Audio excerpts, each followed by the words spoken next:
Han pasado más de 10 años desde que tuve mis primeros contactos con la abogacía y aún recuerdo de forma muy vívida esos momentos en los que mi jefe me daba un expediente para que lo leyera, me quitaba la demanda y la sentencia para que buscara una solución a ese problema o me daba un expediente para que hiciera un escrito.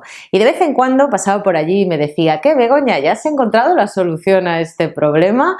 ¿O ya has hecho este escrito? Venga, que es muy sencillito. Y eso aún todavía me hacía sentir peor, porque yo no sabía ni siquiera por dónde empezar, no entendía prácticamente nada, así que empatizo al 100% con vosotros, los estudiantes del máster de la abogacía, los abogados primerizos, porque yo también pasé por ahí. No os agobiéis, de hecho ya he hecho un vídeo en mi canal de Café Jurídico que titulé terminar la carrera de Derecho y no sé hacer nada, porque muchos de nosotros hemos pasado por esas situaciones de ansiedad, de sentirnos un poco inútiles para esta profesión por no entender nada. Pero en este vídeo de hoy quiero daros algunos tips que yo utilicé y que me ayudaron a ganar agilidad, me ayudaron a entender cómo debía de trabajar. Así que espero que os sirva. Comenzamos.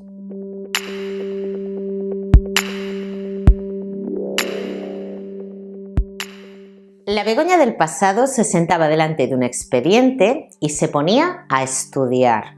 Cada diligencia de ordenación, cada providencia, me ponía a escudriñar sobre el sentido y el significado de cada recurso de reposición, que era un recurso de alzada, cómo tendría yo que enfocar este asunto desde el punto de vista jurídico. Me ponía a buscar petróleo, oro, tesoros escondidos, buscaba doctrina, me metía a buscar jurisprudencia y acababa haciendo mis propias reflexiones que ni Cicerón, y mis preguntas, al final, cuando conseguía formularme alguna pregunta, eran auténticos párrafos que yo se las hacía a mis profesores de la Escuela de Práctica Jurídica o a otros abogados que yo conocía, y estos me miraban ojipláticos y embobados y me decían al final: pero Begoña, ¿de qué va este asunto?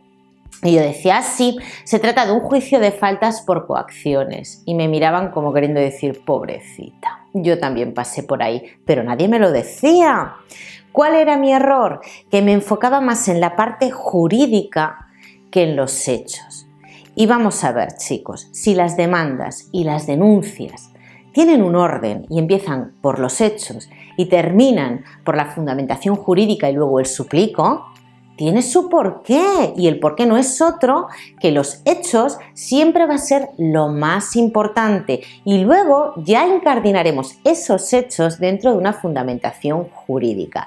Creo que el principal error que cometemos todos cuando empezamos a trabajar en esta profesión es que pensamos que todo es más complejo de lo que es. Y realmente es todo bastante más sencillo, creedme.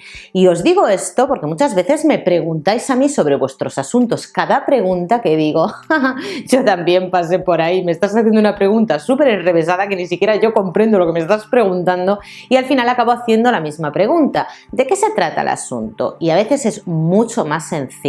Sentido común ante todo. Los hechos es lo más importante. Cuando os manden leer un asunto en el despacho, en las prácticas, centraos en los hechos. Este es el primer consejo. Consejo número 2. Una vez que sabemos de qué se trata nuestro asunto, conocemos la historia de nuestro cliente, tenéis que saber una cosa. Igual que nosotros no somos tan especiales y lo que nos pasa a nosotros no le pasa a nadie más, eso es mentira. Por eso existen disciplinas como la psicología, la psiquiatría, la sociología, porque todo se repite. Lo mismo ocurre dentro del derecho. Nuestro caso no es tan especial y tan único y nunca se ha dado sobre la faz de la tierra. No, al final nuestros hechos son importantes y tenemos que trabajarlos obviamente de forma individual, pero este asunto que estamos llevando seguramente ha habido otro similar. Y al igual que está la psiquiatría y la psicología, al lado está la jurisprudencia. La jurisprudencia aglutina todos los supuestos que se han podido dar y da distintas soluciones también. Entonces es muy importante que busquemos jurisprudencia, pero antes de buscar jurisprudencia es importante tener muy claros los hechos. Y al hilo de la jurisprudencia, yo no es que sea una experta buscando jurisprudencia, pero he aprendido a cómo hacerlo. Yo antes me centraba, como os digo, en la parte jurídica. Yo ahora me centro más en los hechos y busco jurisprudencia cuando tengo que buscar jurisprudencia para algún tema, basándome en los hechos, buscando por hechos similares. Y de ahí podéis sacar, vamos, casi la solución a vuestro problema, porque la jurisprudencia os va a dar parte de la fundamentación jurídica y la resolución final. Y yo cuando busco jurisprudencia, esto es un tip que os doy por si os puede servir, hay compañeros que buscan jurisprudencia favorable, yo no, yo busco jurisprudencia desfavorable a los intereses de mi cliente para anticiparme a lo que me pudiera contestar el juzgado y solventar esa situación antes de presentar la demanda. Aquí os doy un secreto que a mí me sirve bastante. Bueno, y algo que no quiero que se me olvide de la jurisprudencia es que uno de los principales problemas que tenemos cuando nos enfrentamos a nuestros primeros escritos es que nos cuesta mucho redactar porque no estamos familiarizados con ese lenguaje. Leed jurisprudencia porque aparte de ayudaros con la fundamentación jurídica, os va a permitir que os familiaricéis con ese lenguaje y luego va a ser más fácil hacer vuestros propios escritos. De hecho, se me está ocurriendo ahora sobre la marcha hacer un vídeo específico en el que os hable de la jurisprudencia, porque es muy importante en esta profesión. Y algo que tampoco quiero que se me olvide es que cuando busquéis jurisprudencia para un asunto, buscar jurisprudencia de vuestra audiencia provincial y del Tribunal Supremo, pero de vuestra audiencia provincial, no de la de Albacete si estáis trabajando en La Coruña, que poco le importa al juez de primera instancia de este juzgado lo que ha dicho el de Albacete, le importa el de la audiencia provincial de La Coruña, de verdad creedme, porque hay jueces que hasta se molestan y todo cuando citamos audiencias provinciales que no van a resolver sobre ese tema en cuestión. Este es otro tip que os doy por si os sirve y os interesa. Dejar aparcada la soberbia, que eso me ha costado, sigue siendo mi talón de Aquiles, y tener una mentalidad humilde para aprender de nuestro adversario, de nuestro compañero. No me gusta la palabra adversario, pero cuando estamos en sala, él es el contrario. Aprended de vuestros compañeros y sobre todo de aquellos que peinan canas, tanto en la forma de redactar como en la forma de enfocar los asuntos.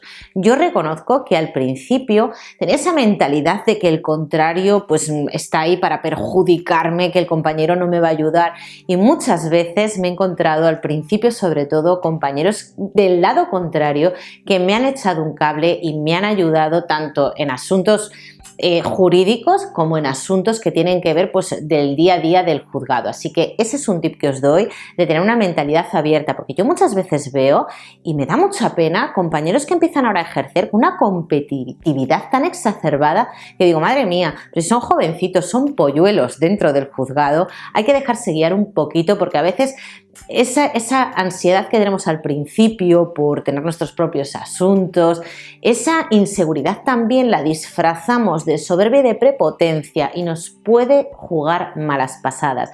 Así que nada, chicos, este es otro tip que os doy, que es un poco más humano, pero sí que es cierto que podemos aprender mucho de nuestros compañeros. Atentos a este tip que es importante. Cuando no sepáis hacer algo, hacedlo. Y diréis, bueno, ¿qué contradicción es esta, Begoña? Tiene todo su sentido. A veces perdemos más por indecisión que por tomar la decisión incorrecta. Es cierto que cuando nos mandan a hacer nuestros primeros escritos al juzgado, una demanda, cualquier escrito de trámite, no tenemos la soltura para hacer un escrito con toda la formalidad, no tenemos quizás esas herramientas porque todavía estamos aprendiendo, pero no os quedéis anclados en la pasividad. Es mejor que hagáis un escrito con vuestras propias palabras a que no hagáis nada o a que estéis buscando copiar el escrito de otro compañero o que alguien os salve la vida en esa situación, ¿no? Porque eso no sirve de nada. Haced lo que os he dicho en otras ocasiones. Lo que hago yo cuando tengo que presentar una demanda, un informe que no deja de ser escribir en un papel el resumen de los hechos con vuestras propias palabras. Eso os va a ayudar primero a perder el miedo, a coger agilidad y sobre todo para que vuestro responsable, vuestro jefe, vea que tomáis interés y que estáis haciendo todo lo que podéis. Parece de perogrullo, pero os aseguro que ayuda. Esto es como cuando tenéis que hacer algo que no os apetece o estudiar algo que no os apetece y le estáis dando vueltas hasta que al final lo tenéis que hacer, pero encima después de haberos estado lamentando 2 horas. Pues lo mismo ocurre aquí. Cuando no sepáis hacer algo, con vuestras propias palabras y lanzaos. En resumen, todo lo que os he dicho yo lo resumiría en 4 consejos. El primero, tener sentido común. Es más importante los hechos a la fundamentación jurídica. De lo que os vais a tener que ocupar vosotros es de la historia de vuestro cliente. Empapaos de hechos. En segundo lugar, sed prácticos, acudir a la jurisprudencia para encontrar la fundamentación jurídica a esos hechos que ya os habéis estudiado con anterioridad y sobre todo para ir familiarizándoos con ese lenguaje jurídico tan necesario para redactar nuestros escritos al juzgado. En tercer lugar, sed humildes, tened una mentalidad abierta, dejaros guiar por vuestros compañeros, confiar en vuestros compañeros. Sí que es cierto que hay alguna manzana podrida en el cesto, pero no es la regla general. Y por último, chicos, ganad atrevimiento. Es mejor hacer algo y equivocarnos que no hacer nada. Aparte, al principio cuando empecéis, vuestro responsable, vuestro jefe, no va a ser tan insensato de daros un tema con muchísima responsabilidad y luego no supervisarlo. O sea que ahí tenéis ya cierta parte ganada, que va a ser de la mano de alguien. Y si sois una persona, un abogado que no tiene experiencia y empezáis con vuestros primeros asuntos, estudiadlo muy bien, y esto quiero enfatizarlo, estudiadlo muy bien antes de ir a preguntar a vuestros compañeros, porque vuestros compañeros llevan sus propios asuntos, trabajan en sus propios asuntos y la respuesta que os van a dar, si os la dan, únicamente va a ser la opinión que les llega en esos momentos y probablemente no sea acertada en muchos de los casos. Así que el consejo que os puedo dar, salvo que tengáis una persona de mucha confianza, un amigo que os vaya a ir guiando y os lleve de la mano, como digo yo, tenéis que ser muy responsables y estudiaros bien vuestros asuntos antes de estar haciendo preguntas a todo el mundo. Esto lo quiero dejar muy claro, porque una cosa es preguntar algo después de habértelo estudiado y otra cosa es pretender que un compañero te solucione la papeleta antes de que tú te hayas mirado nada, y eso hay que tenerlo en cuenta, que a veces nos quejamos mucho de los clientes, pero también hay algún compañero que, bueno, que no se estudia las cosas y que pretende que otro le dé la respuesta, y así tampoco, ¿eh? Pero bueno, estos son mis consejos, chicos. Hasta aquí el vídeo de hoy. La verdad que a mí esto me ha servido un montón. Puede parecer algo pues de perogrullo, como digo, pero de verdad que a mí es lo que me ha servido para ir ganando agilidad en esta profesión. Bueno, chicos, hasta aquí el vídeo del lunes. Espero que tengáis una fantástica semana. Gracias por estar aquí una vez más. Me podéis seguir por Instagram y, como siempre os digo, un placer y nos vemos en el próximo vídeo.